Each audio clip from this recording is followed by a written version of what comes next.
Hi, my name is Juan Pablo Leon. I'm going to talk about how to prevent the global warming and how to prevent it, the principal causes and effects on it. So the Earth, as we know, is warming up at steady pace. The reason for this increase in the human-caused greenhouse gases, which has led us to health, ecological, and humanitarian crises. Despite this, the fight against climate change is a real opportunity to transition.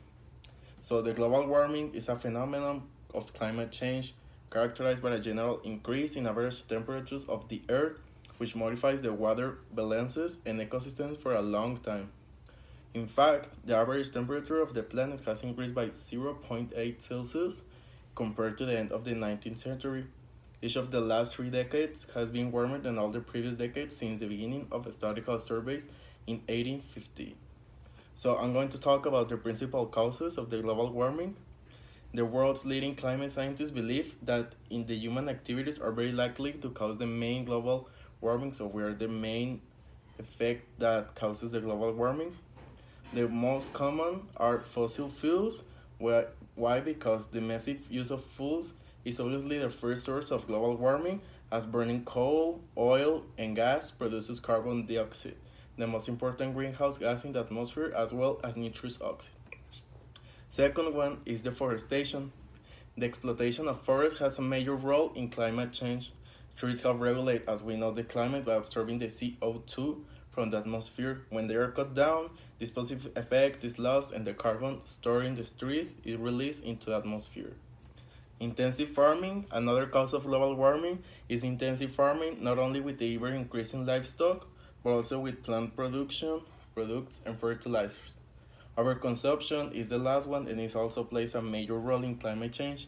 Why? In fact, it is responsible for the overexploitation of the natural resources and emissions from international freight transport, which both contribute to the global warming. Now I'm going to expose the effects of these global warming causes. On the biodiversity, the increase of temperatures and the climate upheavals disturb the ecosystems, modify the conditions and cycles of plant production. The scarcity of resources and climate change are changing life habits and migratory cycles of the animals. In the oceans, because of the global warming, permafrost and ice are melting massively at the poles, increasing the sea level at a rate never known before. In a century, the increase reaches to 18 centimeters. On the humans, the climate change is affecting the global economy. It is already shaking up social, health, and geopolitical balances in many parts of the world. The scarcity of resources like food and energy gives rise to new conflicts too. In the weather, for decades now, meteorologists and climatologists around the world have been watching the effects of global warming on the weather phenomena. And the impact is huge. More droughts and heat waves, more precipitations, more natural disasters like floods, hurricanes, storms, and wildfires, frost-free season, etc. Now I'm going to talk about how to prevent it. So as we know, we can use renewable energies. The first way to prevent the climate change is to move away from fossil fuels. What are the alternatives? Renewable energies like solar, wind, biomass, and geothermal. The second one, energy and water efficiency.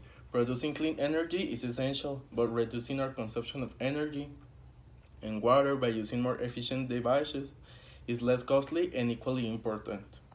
Sustainable transportation, promoting public transportation, carpooling, but also electric and hydrogen mobility can definitely help reduce the CO2 emissions and to fight global warming.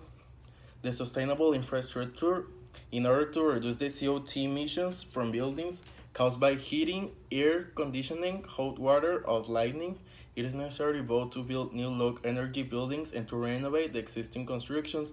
And the last one is a responsible consumption and recycle. Adopting responsible consumption habits is crucial, be it regarding food, particularly meat, clothing, cosmetics, or cleaning products. Last but not least, recycle is an absolute necessity for dealing with the waste. Thank you for your attention.